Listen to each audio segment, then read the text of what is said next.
My name is Thomas. I'm 44 years old, born and raised in Dallas, Texas. I own a mid-sized transportation company that started out with 2 vans and now moves freight across half the state. I'm the guy people call dependable, the one who shows up, pays his bills, and believes in keeping promises. For 15 years, I thought my marriage was one of those promises. Solid. Built to last. But looking back, I can tell you the cracks were already there. I just didn't want to see them. It was supposed to be a celebration. 15 years of marriage, a life Anna and I built brick by brick, a daughter named Samantha, 13 years old, sharp as a whip, and sweeter than I ever deserved. We picked Monarch for our anniversary dinner. Or maybe I did. Anna hadn't seemed that interested when I made the reservation 3 weeks earlier. She said she was busy with quarter-end reports at the firm, that we'd talk about it later. But I booked it anyway, that rooftop view, the way the skyline lights up after dark. I wore the blue tie she used to say brought out my eyes. I remember adjusting it in the mirror before I left the house, thinking, tonight might be the spark we need. I got there early. Traffic was light on I-30, and I figured I'd beat her there, get her favorite wine ready, Rioja, dry and rich, just the way she liked it. The hostess smiled when I said reservation for Cap, led me to a quiet table near the edge. From there, you could see the whole city stretch out in lights. I sat. Waited. 10 minutes passed. Then 20. I checked my phone, more out of habit than worry. No texts. The waiter came by, a kid probably in college, polite smile and eager to help. He asked if I wanted to start with anything. I told him to give it a few more minutes. I wasn't ready to admit she might not come. An hour went by. The Rioja sat there, untouched. I stared at the empty chair across from me, the way the linen napkin was still perfectly folded. I started to feel, not embarrassed, exactly. More like hollow. Like something I believed in without question was quietly fading in front of me. I tried calling her. Voicemail. I sent a text, everything okay? No reply. I looked around at the other tables, couples leaning in close, laughing, toasting, talking. And I just sat there, feeling the hum of the city below and the silence between us stretching farther than I ever imagined. When I finally stood up, I left the wine untouched, the napkin still folded, the table exactly how she never found it. I tipped well, old habit, and walked out without a word. The valet brought my truck around, and I drove home with the windows down, hoping the wind might clear the weight pressing against my chest. The house was dark when I got back. Samantha was spending the night at her best friend's place. Anna wasn't home. I checked the driveway twice before going inside. Her car wasn't there. I sat on the couch for a long time, scrolling through channels without seeing any of them, the screen glowing in an otherwise quiet room. That night, something shifted. Not anger. Not even fear. Just a quiet fracture, the kind that runs deep before it breaks the surface. I told myself it was one night. That there had to be a reason. But deep down, I knew. I just didn't want to say it out loud. Monday came with an ache in my chest that coffee couldn't fix. Anna acted like nothing had happened. Said her phone had died, she lost track of time, and oh, didn't I text you? I swear I thought I did. She kissed my cheek on her way out, tossed her hair like it was any other Monday. I let her go. But something inside me stayed alert, like a bell had been rung and the sound was still vibrating behind my ribs. Later that day, I came home early from a meeting with a tire vendor in Fort Worth. I poured myself a glass of sweet tea and sat at the kitchen table, the late afternoon light slanting through the blinds. Her laptop was on the counter. My iPad sat beside it. That's when it hit me. Find my phone. We'd set it up years ago, back when Samantha got her first iPod. For safety, peace of mind, all that. I opened the app. Just out of curiosity, I told myself. Just to know. Anna's location pinged immediately. She wasn't at the office in downtown Dallas. She was in Irving. The Marriott by the airport. That wasn't work. That wasn't errands. I sat still for a long time, just staring at that little blue dot. My tea went warm. I closed the app. Opened it again. Same spot. I didn't say anything when she got home that night. She said she had to stay late for a budget meeting. Kissed me on the forehead while checking her phone like she was waiting for something. Over the next few days, I kept checking. Not obsessively, not yet, but enough. Tuesday she was in Lower Greenville. Wednesday in Deep Ellum during her yoga class. Thursday evening, she said she was seeing her sister, but the app showed her parked at a townhouse near Knox Street. That was the moment it all cracked. It wasn't just one lie. It was a pattern. A rhythm. Like she'd built a second life in the gaps of our schedule. I didn't confront her. I didn't accuse. I just watched. And after a week of watching, I did what men like me do when they want answers they can trust. I called in a professional. Ron Kessler came recommended from a guy I met at a Chamber of Commerce dinner, former corporate fraud specialist turned private eye. Said he'd been tailing execs and cheating spouses for over 20 years. We met at a diner in Oak Cliff. I brought cash. He brought a notepad. I told him I didn't want drama. Didn't want confrontation. I just wanted to know the truth. Ron nodded once. Said he'd start that night. And so I went home, sat in the quiet of our living room, the house humming with the faint sound of the fridge, and waited for my life to start showing me its real shape. The week that followed felt like being slowly submerged, not in water, but in something thicker. A kind of knowing that seeped into your clothes, your skin, your sleep. I went through the motions. Work, dinner, bills, a parent-teacher call with Samantha's English teacher. But the rhythm of my life, the safe, dependable beat I'd lived by for years, had gone crooked. Anna moved through the house with practiced grace. She laughed when appropriate, remembered to ask about my meetings, hugged Samantha with the same arms that had once wrapped around me in every shade of love. But now, when I looked at her, I saw static.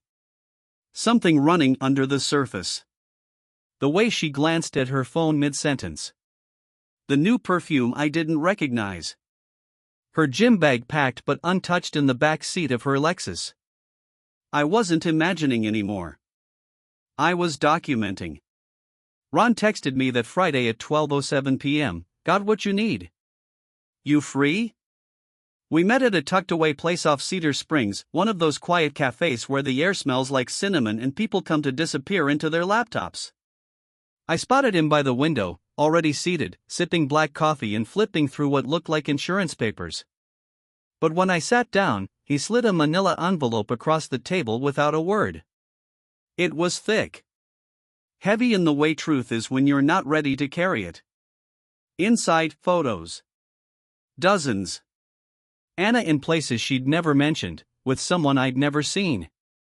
A tall man with neat hair and a permanent smirk, dressed like a tech exec trying not to look like one. There were timestamps. There was detail. Her car parked outside the Jewel Hotel on a Wednesday she claimed to be at a charity board meeting. The two of them entering a bistro in Uptown she'd once told me was too fussy for date night. At a glance, they looked like any couple laughing, leaning into each other, no urgency, no shame. He wasn't a fling. He was familiar. And that broke me more than the kiss caught on the lens of a lobby camera. Because that kiss wasn't new. It was muscle memory. Ron was thorough. I got receipts, hotel folios, parking stubs, even a photo of a bracelet I'd seen her wear to dinner 2 weeks earlier, the same one he'd bought her at North Park according to the Amex slip attached. There were 3 video clips on a flash drive he handed me at the end. One's from inside a bar in Bishop Arts, he said, "You'll recognize the way they look at each other." I didn't watch them at the cafe. I couldn't. I drove home slowly, one hand on the wheel, the other gripping that envelope like it might vanish. My house looked the same. Trimmed lawn, porch light already set on its evening timer. But it didn't feel like mine anymore. Not completely. That night, I waited until she was asleep. Anna curled beside me like nothing had changed, like the world still spun the way it did when we first said I do beneath a rented arbor and a Texas sky. I stared at the ceiling for an hour, then slid out of bed and padded into the home office, closing the door softly behind me. I plugged in the flash drive. The first video was muted, grainy, but clear enough. A booth in the back of a dimly lit wine bar. She was there before him, swirling a glass of red. He sat down, leaned in.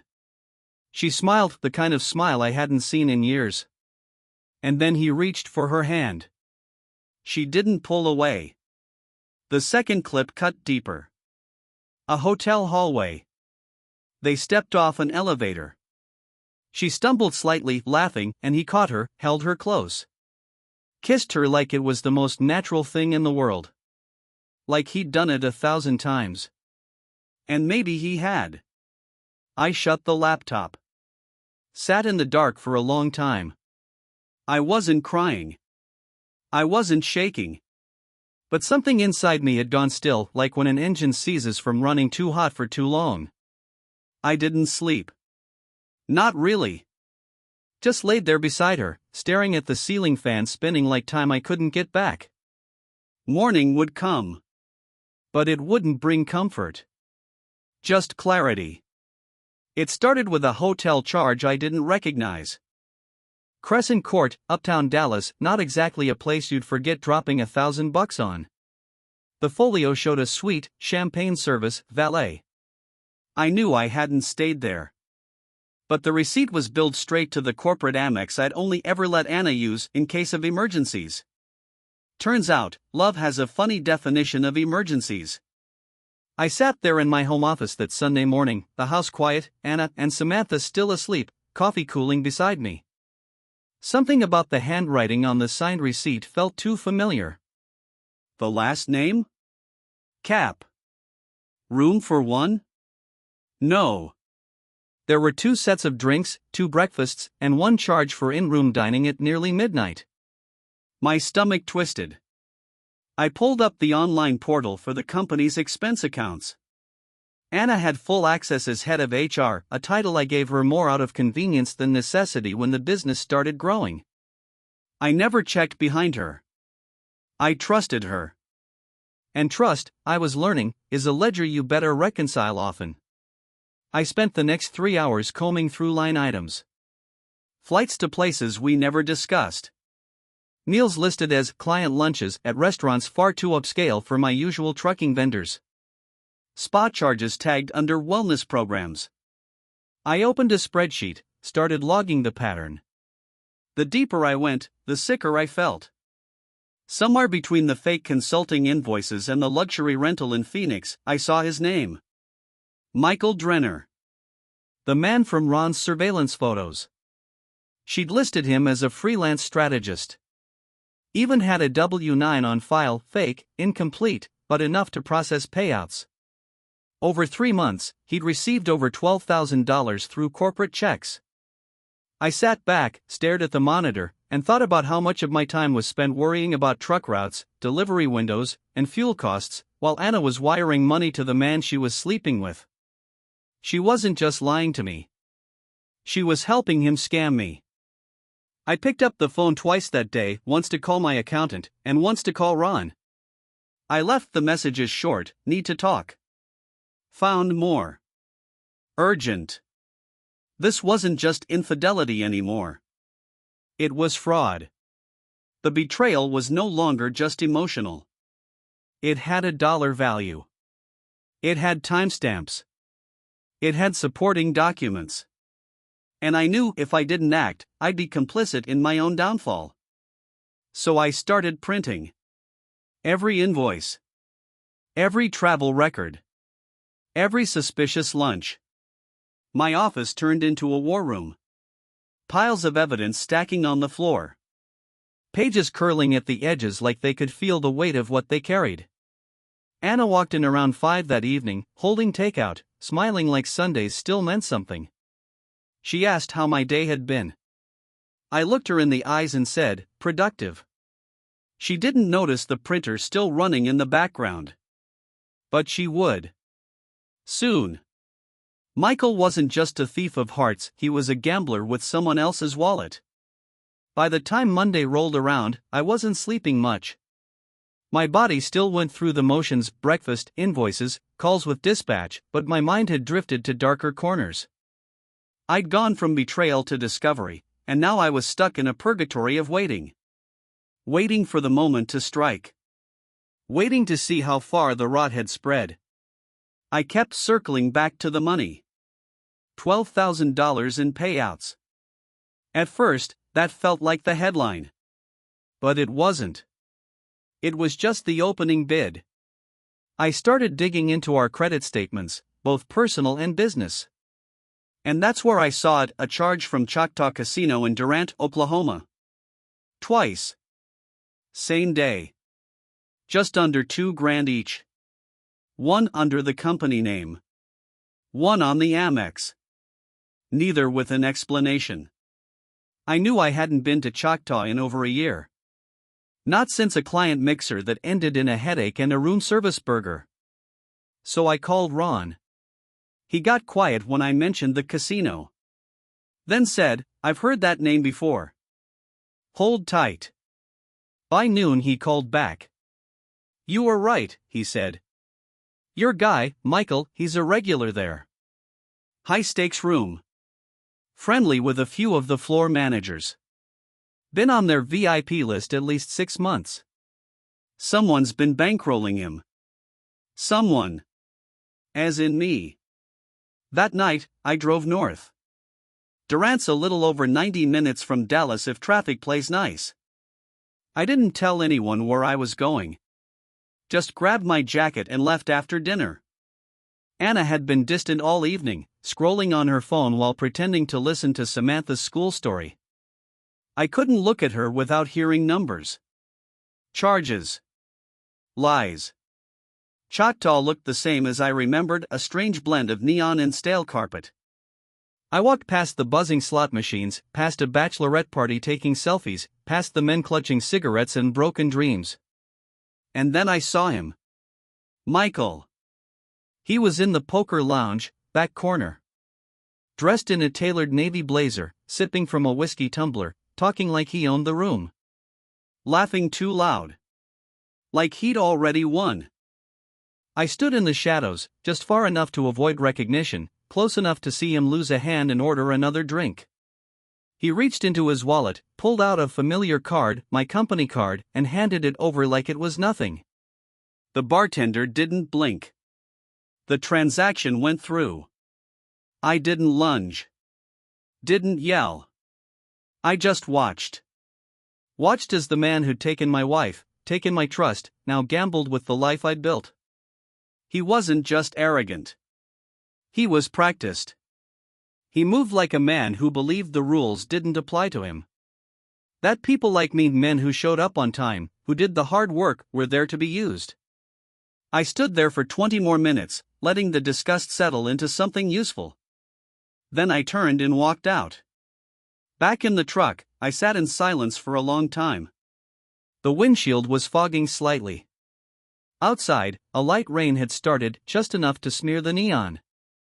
I stared at my hands on the steering wheel. They were shaking, just a little.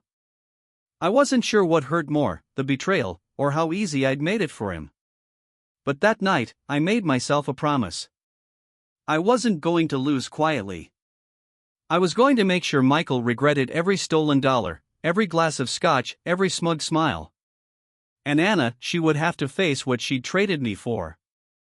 Revenge doesn't always look like fire. Sometimes it's a cold table in a familiar place waiting. When Ron called me the following Tuesday, his voice was sharp, no preamble. "They're meeting tonight. Nick and Sam's. 7 o'clock. My first reaction wasn't anger. It was disbelief. That restaurant, it wasn't just another high-end steakhouse in Dallas. It was ours. The place where I took Anna for our 10th anniversary. The spot she claimed made the best creme brulee in the state. The place I'd made a reservation for once with flowers hidden in the booth. And now it was theirs. Or at least, they thought it was. I didn't hesitate. I told Ron, I'll handle this. I knew what I needed: one envelope, thick and damning, filled with bank statements, surveillance stills, printed emails she'd thought were deleted. I added a copy of the corporate credit card bill with the Choctaw charge circled in red. Evidence, crisp, undeniable. Not emotion. Not accusation. Just truth. I dressed plainly: a charcoal shirt, dark jeans, the same jacket Anna had gifted me during better times. I wanted to walk in looking like any man, calm, composed, not out for a fight. This wasn't drama. This was a reckoning. Nick and Sam's was busy when I arrived at 6:45. Hostesses smiled as I asked to be seated toward the back, near the bar. I lied easily, said I was waiting for clients, wanted to observe the crowd. They obliged. I took my seat and ordered water. I didn't want anything to dull my nerves. At 7:04 p.m., they entered. Anna wore a black wrap dress I'd seen before, something sleek, simple, flattering. Her hair done the way she used to for weddings or interviews. Michael followed behind, smug, easy, his hand lightly resting on the small of her back like he belonged there. They looked comfortable. Like a couple with history. I studied every move. Watched them laugh over menus, toast with a glass of red, probably Rioja. She always picked Rioja. The rage didn't come. Not the way I thought it might. What I felt instead was distance. Like I was watching strangers, versions of people who used to belong in my life. And that made what came next easier. I waited until their entrées arrived. Then I stood. My feet carried me slowly across the polished floor. A waiter moved aside. My heart wasn't racing. My hands didn't shake. I stopped at their table. Michael looked up first, confused. Anna followed, and her face turned white like chalk. I placed the envelope on the table. Let it sit there between the bread basket and the wine. Evening, I said, voice steady. Thought I'd stop by and drop this off. Neither spoke.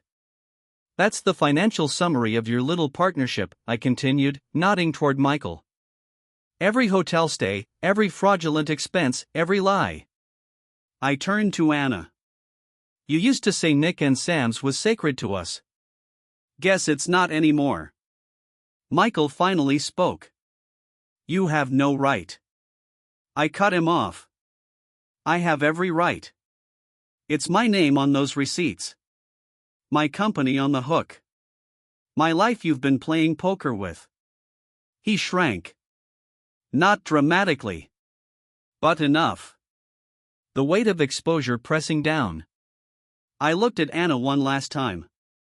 Read it all. And then ask yourself if he's worth everything you're about to lose. Then I turned and walked out. Past the maitre d', past the bar. The air outside felt cooler.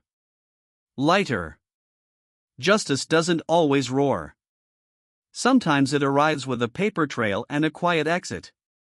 And sometimes, the most satisfying sound is silence, especially when it follows the truth landing on linen. The fallout didn't come like an explosion. It came like a quiet tide that pulled everything under. 2 days after the dinner at Nick and Sam's, I got the first call. I was in the warehouse, walking past pallets of truck tires, when my phone buzzed with an unfamiliar number.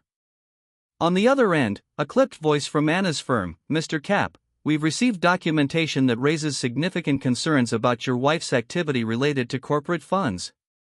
We're conducting a formal review. That's all they said. That's all they needed to say. I knew what was coming. Apparently someone, I still don't know who, had forwarded a full package of evidence to her employer's HR department. The hotel receipts, financial logs, even the screen captures from the GPS tracking app. Within hours, Anna was placed on administrative leave. By the end of the week, she was terminated. That Friday, she came home early. No groceries. No words. She didn't even change clothes. Just dropped her purse on the kitchen counter, sat down at the table, and stared through me. There was no fight left in her, just a blank exhaustion. The kind you see in people who've lost more than they can name. I wanted to say something. I didn't. She asked, "Did you send it?" I shook my head. Didn't have to. The house that night was quieter than it had ever been. Samantha came home from school, walked straight past her mother without a word. She used to run in with stories about science class, her debate team. That day, she barely made eye contact. Said she had homework. Shut the door. And then, around 7:15, came the knock on the door. 2 plainclothes officers. They were polite. Professional. One read from a small folder a warrant for Michael Drenner. Charges pending: financial fraud, misuse of corporate funds, false documentation. He wasn't just stealing from me. He'd been doing it for years. Multiple companies. Multiple women. I hadn't filed anything formal yet. But someone else had. He'd left a trail, and I wasn't the only one following it. They picked him up the next morning at his uptown loft. Ron texted me the photo from the street. Michael in handcuffs. Head down. The same man who smirked through wine dinners and stole scotch with my card, now looking like a kid caught sneaking out the back door of life. Anna tried calling him. 6 times. Left voicemails that got shorter with each attempt. The 7th time, she just stared at the screen and whispered, "He's not going to call back." No. He wasn't. The silence in our house became its own kind of noise. No TV. No music. Just the sound of pacing feet, the quiet sobs she tried to hide behind closed doors. Once, I passed her in the hallway. She stopped and tried to speak. "Tom, But what do you say when everything you built was a lie?" I didn't respond. Just kept walking. The hardest part came 3 nights later. Samantha and I were in the den, watching an old movie we both liked. Anna stepped in, asked if she could sit with us. Samantha didn't even look up. She just said, "No." And then she walked out. Anna stood there for a moment, hand on the back of the couch, frozen in the kind of rejection you don't bounce back from. That's what broke me. Not the affair. Not the money. But the sound of my daughter's voice, flat, cold, and the way she stopped trusting the woman who used to tuck her in and braid her hair. Some betrayals don't scream. They echo. And in that echo, you find the cost. Not in dollars. But in what can never be repaired. Michael's trial began 2 months later in a beige courtroom that smelled like old paper and tired stories. I wasn't required to be there, but I showed up anyway. I needed to see it, the unraveling. The final act of a performance that had cost me 15 years, countless hours, and more money than I wanted to admit. The courtroom was half full. A few journalists. A few suits. Anna sat 2 rows ahead of me, in a blazer that looked borrowed and too stiff for her shoulders. Her hair was tied back, face pale, hands clasped like prayer. She didn't look at me. I didn't expect her to. When Michael walked in, it was surreal. He wore a gray suit, no tie, the same smirk softened now by the weight of impending consequence. He scanned the room like he was still the smartest guy there. But his eyes flinched when they landed on me. Just a flicker. But enough. The charges were read. The fraud outlined in detail: fake accounts, misuse of funds, false employment records. It was more than just my business. Turns out, he'd done this before. Anna was just one of a handful. There were other women. Other investors. And then he spoke. He blamed Anna. Said she orchestrated the finances. Said he had no idea where the money came from. That she misled him, convinced him it was clean. His lawyer even suggested she was infatuated, desperate to impress him.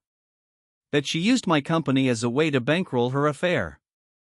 Anna didn't speak at first. Her lawyer objected. But the words were already in the air. Hanging. I looked at her then. For a moment, she looked like she might fall apart. But she didn't. She sat up straighter. Crossed her arms. And for the first time since all this began, I saw something new in her: shame. Not guilt. Shame. Because being caught is one thing. Being used, realizing you were just another mark in someone else's con, that's another. The prosecutor brought up the paper trail. The emails. The bank transfers. Anna's testimony was scheduled for the following week. But already, the defense's narrative was cracking. Michael wasn't a mastermind. He was a parasite. And Anna? She wasn't the first host. That day, as I left the courthouse, I didn't feel victory. I felt tired. Like someone who finally made it out of a long tunnel only to realize how far he'd crawled. But it was something. And in a story built on lies, truth, even in fragments, is its own kind of justice. The day of her sentencing was the coldest morning we'd had that winter. Gray skies, wind biting through even the thickest coat. The courthouse was half empty, the energy strangely calm. Like everyone knew what was coming. Anna arrived with her lawyer, dressed like someone trying not to be seen, beige trench coat, flats instead of heels, no makeup. Her face looked older. Not tired, exactly. Just stripped of the woman I used to know. She didn't look at me when she passed. I don't think she could. The court clerk read through the charges: fraudulent use of corporate funds, accessory to identity misrepresentation, and aiding in financial deception. Her lawyer pleaded for leniency. She had no prior record. A mother. A victim herself. He said the name Michael Drenner like it was poison. And maybe it was. But the judge wasn't interested in theater. She read through the reports, paused only once when reviewing the forged vendor contracts signed with my company's name. That moment hit harder than I thought it would. 5 years probation. No jail. Community service. A financial penalty that stripped her of what little savings she had left. And a court order to liquidate her share of all marital assets, including the house. In practical terms, she lost everything.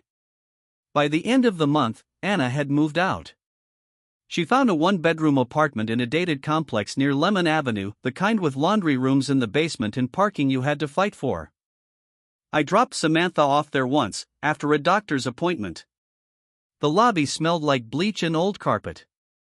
The place was clean, but small. Tight. Samantha didn't say much during the ride. She stared out the window. When we pulled up, she asked, "Is this where I'll go on weekends now?" I said, "Only if you want to." She shook her head. "I don't." And that was the end of that. Anna came out to meet her, her eyes puffy, smile trembling.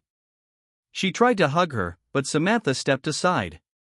Said she had homework. Walked in without another word. I watched Anna stand there, arms half open, until the door closed. Then she looked at me. I didn't say anything. Just drove off. A week later, I got an email from her lawyer. The divorce papers were ready. She'd signed everything, no contest. Gave up her claim to the house, the business, the retirement funds. Just asked for one thing, that I leave her car. It was a 10-year-old Lexus. I agreed. Sometimes starting over doesn't mean climbing back up. Sometimes it means accepting that you're already below zero. And for Anna, I think that reality hit hardest not in court, but alone in that quiet, rented apartment, where the silence was hers to carry. And the echo? That was all on her. I found the ring in my sock drawer. Still in the navy blue box from the jeweler in Highland Park. Cushion-cut sapphire, 2 tiny diamonds hugging it close. I'd picked it out weeks before the anniversary dinner that never happened. Back when I still believed we were just in a rough patch. Back when I thought love could be fixed with a gift, like putting a fresh coat of paint on a house with a rotting foundation. I sat on the edge of the bed, holding that little velvet box in my hand, watching the stone catch the soft light through the window. It looked colder now. Distant. Like it knew. That ring had never made it to her hand. Never seen candlelight. Never felt the nervous warmth of a man trying to reconnect. It stayed sealed, untouched, like a promise suspended in time. Next to it was the manila envelope from my attorney. Final decree of divorce. Notarized. Stamped. Done. I read through it one last time, not because I needed to, but because I owed it to the man I used to be. The man who meant every vow, even if the person standing across from him didn't. I put the ring and the decree in a plain cardboard box. No ribbon. No note. Just the truth, packaged and ready.